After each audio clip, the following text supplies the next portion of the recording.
Transformers वो architecture है जिसकी बेसिस के ऊपर मॉडर्न एआई के अंदर इनोवेशंस हो रही हैं।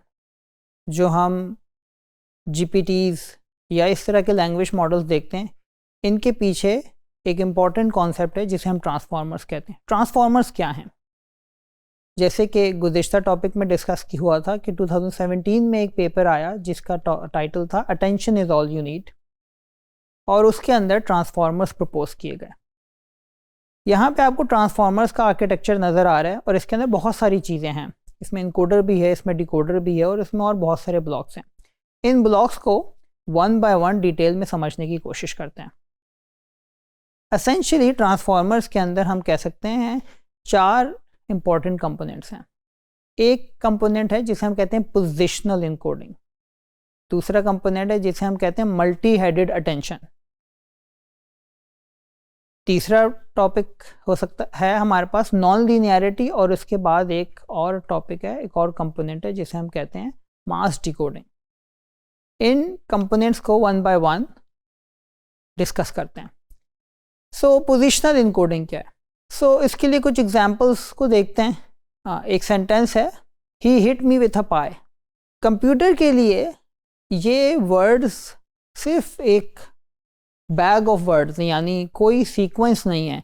ही और हिट के दरमियान जो रिलेशनशिप है वो कंप्यूटर को नहीं पता। सो इस काइंड ऑफ ऐसा है कि जैसे आपने एक थैले के अंदर ये 6 वर्ड्स डाल दिए हैं, इनकी कोई ऑर्डरिंग नहीं है। और ऑर्डरिंग की क्या इंपॉर्टेंस है? सो अगर आप एक नई सी सेल्फ अटेंशन देखेंगे तो उसको ऑर्डरिंग का नहीं पता होगा। तो एक सेंटेंस ये भी बनाया जा सकता है, आप पाए हिट मी विथ ही, इन्हीं वर्ड्स की ऑर्डरिंग है। हिट विथ मी ही पाए, ये भी एक सेंटेंस बन सकता है, ही पाए मी विथ अ हिट। सो अगर ऑर्डरिंग ना हो तो बहुत सारे टोकन्स या बहुत सारे वर्ड्स को मिला के बहुत सारे डिफरेंट सेंटेंसेस बना सकते हैं। ये बात दुरुस्त है कि इसमें से ज़्यादातर जो सेंटेंसेस होंगे वो उनका कोई सेंस नहीं बनेगा, लेकिन कुछ ऐसे हो सकते हैं जो सेंटेंस का मीनिंग ऑपोजिट कर दें, मीनिंग चेंज कर दें। तो पोजीशन की इंपॉर्टेंस है, कौन सा वर्ड किस पोजीशन पे आया था, किसके बाद आया था, किससे पहले आया था।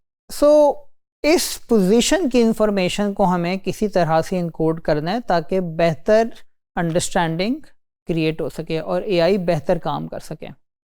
सो इसको एक एग्जांपल से देखते हैं। हमारे पास सेंटेंस है, आई लव पाकिस्तान।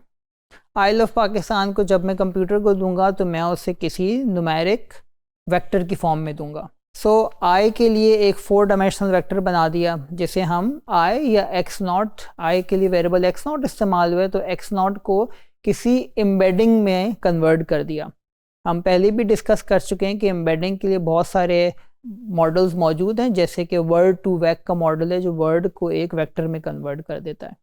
सो हमने इसी तरह के एक मॉडल से गुजारा, इसी तरह के एक न्यूरल नेटवर्क से गुजारा और एक्स नॉट की एम्बेडिंग आ गई जो एक 4 डायमेंशनल वेक्टर है।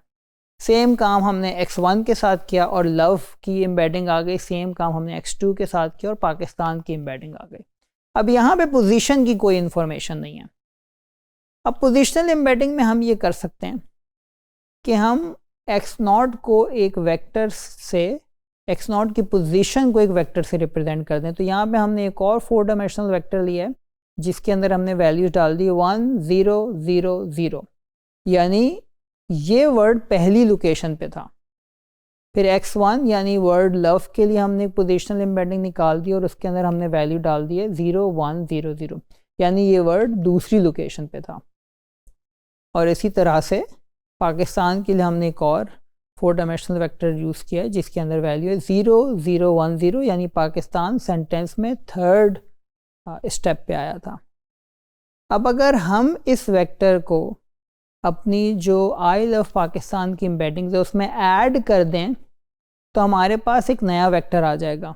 इस वेक्टर में आप देख सकते हैं कि जो आई का वेक्टर था उसके पहले सेल में 0.32 था, जब उसमें 1 ऐड हुआ तो 1.32 हो गया और बाकी 3 वैल्यूज 0.12 माइनस 0.41 और 0.92 एज इट इज़ रही। तो ये एक्चुअल वेक्टर से थोड़ा सा मुख्तलिफ है क्योंकि इसके अंदर 1 ऐड हो गया, एक पोजीशन की इंफॉर्मेशन ऐड हो गई है। सेम काम हमने x1 यानी लव के साथ किया है उसके अंदर भी सेकंड सेल पे या सेकंड डायमेंशन पे जो वैल्यू थी उसके अंदर 1 ऐड हो गया है, तो 0.17 1.17 बन गया है। As same with Pakistan. So अब हमारे पास जो वर्ड की वेक्टर रिप्रेजेंटेशन थी उसके अंदर पोजिशनल एम्बेडिंग ऐड हो गई है। तो अगर पाकिस्तान की जो एम्बेडिंग है वो तो यही रहेगी, लेकिन अगर पाकिस्तान फर्स्ट लोकेशन पे आएगा तो -0.11 चेंज हो जाएगा इनटू 0.89 में।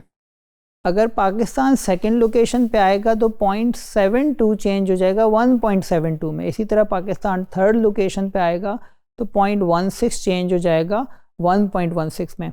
यानी पाकिस्तान का वेक्टर जो है वो हमेशा नई फॉर्म इख्तियार करता रहेगा डिपेंडिंग अपॉन के वर्ड पाकिस्तान सेंटेंस में कहाँ आया है। इस तरह से इस वेक्टर के अंदर पोजिशनल इंफॉर्मेशन इनकोड हो गई है। अब इस पोजिशनल एम्बेडिंग जो हमने देखी है उसके अंदर एक प्रॉब्लम है, और वो प्रॉब्लम ये है कि यहाँ पे दो सेंटेंसेस देखते हैं। I offer my prayers every single day. इस सेंटेंस को ऐसे भी कहा जा सकता है कि every single day I offer my prayers.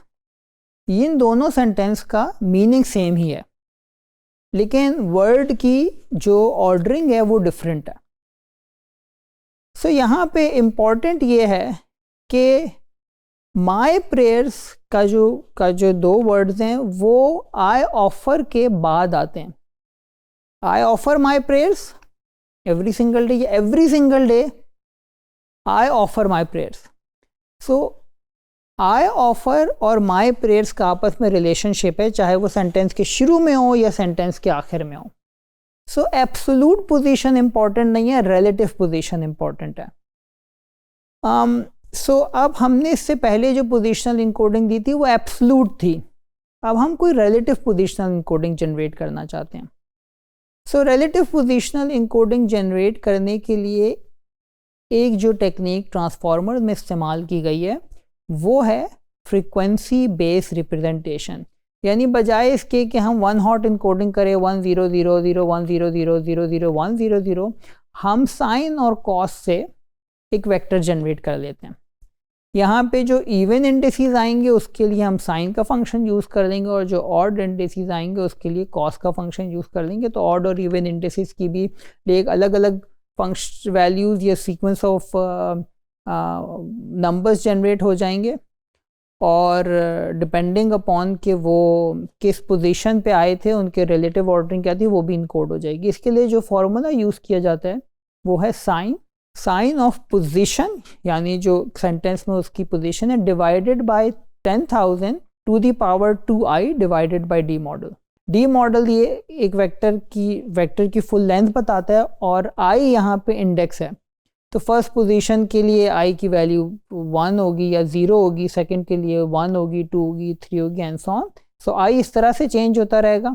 सो इस फॉर्मूले को समझने के लिए एक न्यूमेरिकल एग्जांपल देखते हैं, क्योंकि फॉर्मूला वैसे थोड़ा मुश्किल लग रहा है कि इसमें किस तरह से वैल्यूज जनरेट होंगी। सो हमने पोजीशंस हमारे पास है 0 1 2, और डायमेंशंस जो i है जो वेक्टर के अंदर पोजीशन है वो 0 1 2 3 है। अब यहाँ पे ये दो अलग अलग क्या चीज़ें हैं, एक है कि word 1 word 2 word 3 word 4 word 5 ये पोजीशन है, और फिर अगर वर्ड 1 के लिए एक 4 डायमेंशनल वेक्टर था तो 4 डायमेंशन वेक्टर के अंदर वेक्टर का पहला इंडेक्स, दूसरा इंडेक्स, तीसरा इंडेक्स, चौथा इंडेक्स, पांचवा इंडेक्स ये i से रिप्रेजेंट हुआ है। तो जब पोजीशन 1 यानी फर्स्ट वर्ड के लिए मैं पोजीशनल एम्बेडिंग जनरेट करूंगा और यहाँ पे मैं 4 डायमेंशनल वेक्टर ही जनरेट कर रहा हूँ, तो मेरे पास ऑड सीक्वेंस यानी i इज इक्वल्स टू 0 के लिए ये हो जाएगा sine of 0 divided by 10,000 to the power 2i, यानी 2 multiply by 0 divided by 4, because sequence की लेंथ 4 है और साइन ऑफ 0 0 आता है। फिर जब अगेन आगे बढ़ूंगा तो i की अभी भी वैल्यू, चूँकि i आपके पास इंडिसेस हैं तो यहाँ पे 2i, जब दूसरे पे जाऊँगा तो फिर i की वैल्यू मुझे 0 ही मिलेगी, लेकिन 2i + 1 इसको ऑड बना देगा, तो मैं कॉस यूज़ करूँगा और again 0 divided by 10,000 to the power 0 divided by 4, लेकिन कॉस की वजह से 1 आ जाएगा। फिर जब थर्ड डायमेंशन यानी डायमेंशन d इज 2 पे जाऊंगा तो i इज 1 है। ये इवन पोजीशन है, कॉस का साइन का फंक्शन यूज़ होगा, पोजीशन की वैल्यू 0 ही है, लेकिन जो i की वैल्यू है वो इंक्रीज़ होके 2 हो जाएगी और यहाँ पे 0 divided by 10,000 to the power 2/4, sine of 0 again 0 आ जाएगा और अगले के ऊपर कॉस ऑफ 0 1 आ जाएगा, क्योंकि पोजीशन 0 है तो अंदर सारा कुछ 0 हो जाता है। साइन ऑफ 0 हमें 0 देता है, कॉस ऑफ 0 हमें 1 देता है। तो अब जो हमारे पास वेक्टर जनरेट हुआ है 0th पोजीशन के लिए वो 0101 जनरेट हुआ है। ये पिछली वाली पोजिशनल इंकोडिंग से थोड़ा मुख्तलिफ है, यानी 1000 की जगह 0101 जनरेट हुआ है। अगली पोजीशन पे देखते हैं पोजीशन 1। अगेन अब हम पोजीशन की वैल्यू 1 रखेंगे और i की वैल्यू 0 1 2 3 इस्तेमाल करेंगे। सो यहाँ पर ये 1 first index in the dimension के लिए पोजीशन की वैल्यू 1 होगी divided by 10,000 to the power 0 divided by 4, तो ये और इसका साइन लेंगे तो हमारे पास रिजल्ट आएगा 0.8415। इसी तरह जब हम अगेन पोजीशन की वैल्यू 1 रखेंगे और अगेन 1 ऐड करेंगे जो हमारे पास ऑड आ गया है, तो उसके लिए हमारे पास कॉस का फंक्शन यूज़ होगा और 1 divided by 10,000 to the power 0 divide by 4 0.54 आएगा। और इसी तरह से नेक्स्ट इंडेक्स पे 0.01 और उसके बाद 0.9995 जनरेट हो जाएगा। यानी अब हमारे पास जो सेकेंड पोजीशन के लिए 4 डायमेंशनल पोजीशन वेक्टर जनरेट हुए उसकी वैल्यूज़ हैं 0.8415, 0.5403, 0.01 एंड 0.9995। सिमिलरली अगली पोजीशन के लिए प्रोसेस रिपीट होगा। अब पोजीशन की वैल्यू 2 होगी और i की वैल्यू चेंज होती जाएगी इन फंक्शन के अंदर, इवन नॉट के हिसाब से साइन और कॉस अप्लाई होंगे और एक और वेक्टर जनरेट हो जाएगा। यानी अब हम इस फॉर्मूले के थ्रू पोजीशनल इनकोडिंग जनरेट कर सकते हैं, जो रिलेटिव पोजीशनल इनकोडिंग होगी, एब्सोल्यूट नहीं होगी। सो इसको अगर हम अपनी स्ट्रैटेजी में अप्लाई करें, 3 वर्ड थे, तीनों की वेक्टर रिप्रेजेंटेशन थी। हमने उन वेक्टर रिप्रेजेंटेशन को उन हर वर्ड के लिए एक पोजीशनल इनकोडिंग जनरेट करी, जो यहाँ पे 3 वेक्टर शो किए गए जो पिछली स्लाइड्स के अंदर कंप्यूट हुए थे। इनको हम आपस में सम कर देंगे और सम करने से हमारे पास नए वेक्टर्स जनरेट हो जाएंगे। इस तरह से अब हमारे पास जो हमारे वर्ड की वेक्टर रिप्रेजेंटेशंस थी उसमें पोजीशनल इनकोडिंग इनकॉर्पोरेट होगी और वो पोजीशनल इनकोडिंग भी रिलेटिव पोजीशनल इनकोडिंग है।